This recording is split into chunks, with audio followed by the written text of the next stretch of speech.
I beat is in second in command in the office now. The individual who he replaced me with, interestingly, is a local judge. And I guess Ron DeSantis thinks that if he swaps one Black person for another, then that will make the voters happy. So what were you told? What was the notice to you when you were dismissed? I received a call from one of my investigators this morning reading me basically a notice of my removal, telling me that I needed to not come into the office and to return all state property. And Ron DeSantis is sort of framing this for his fans, I'm sure, as some sort of an attack on George Soros, who I don't know if you've ever met George Soros, but you and Andrew Warren. He's not directing your moves. Yeah, so not at all. So yourself and Andrew Warren did receive campaign help from a committee that got money. The campaign got money from them, but I used to work for America Coming Together. All our money, most of it came from George Soros. I had never met George Soros either. It is a strange way of doing it, but if he can get the word George Soros in, this is the way I think he thinks he's going to help himself politically. Your constituents, have you spoken? I mean, people voted for you, which is why I asked you your margin of victory. I mean, this doesn't feel like democracy to me. If people vote for you, they should have you till the end of your term. When does your term end?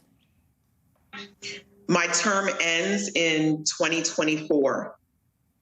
So what is your plan now? I know Andrew Warren did sue, but a federal judge, while finding in his favor, said that he couldn't reinstate him, that wasn't something that he had the power to do.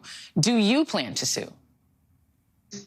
So I've assembled a legal team, and they are currently reviewing the executive order, and we're considering what our legal options are. But, you know, what you said was right on point, Joy. This is an attack on democracy, and everyone, Democrat, Republican, independent, or otherwise, should be concerned that here in the state of Florida, one person can remove duly elected officials because they are not politically aligned.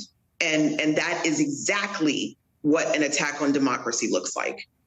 We did look up homicide rates in Orange County, Florida. They are down. They're down 18%. So if his reason for removing you had to do with crime and homicides, that doesn't track. And so it doesn't seem that your job approval is the reason.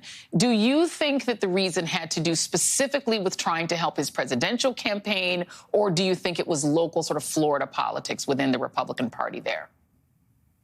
I think it was a combination of many things. Certainly, as you made mention of earlier in your broadcast, his presidential numbers are slipping. He is failing at his presidential run. And it's interesting that he's failing to a multi-time indicted individual, right? And even then, he can't get ahead in this race. So certainly this move puts him in a place of favor among other political extremists who believe that the whole taking our country back. But let's talk about that. What does it mean to take our country back? Taking it backwards is what he's doing. Taking it backwards to a time where people who look like me don't hold elected political positions. If we want to really talk about what it means to take it backwards to a time where women didn't have the rights that they have today. Take it backwards to a time where we don't consider the struggles that African Americans have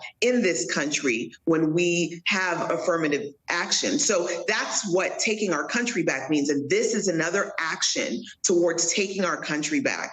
Another thing that has happened is the emboldenment of law enforcement to make the law. They don't just make arrests, but they determine how the law is enforced, even though they're not attorneys, even though they're not trained in the law. He has emboldened them to be the deciding factor on what charges are appropriate and what outcomes, what sentences are appropriate. And that is exactly contrary to how the system is designed to work. And ultimately, Joy, if we look at what's happening here, all of the blue counties in the state of Florida are having their democratically elected officials removed. And that is because this is all about politics. He is weaponizing politics so that he can have gains in the polls for his failed presidential campaign. Yeah, it is. I have also noted that he is targeting blue counties that did not want him and did not vote for him and replacing their leaders with his own chosen apparatchiks. That is duly noted. State Attorney Monique Worrell, thank you very much. And we will be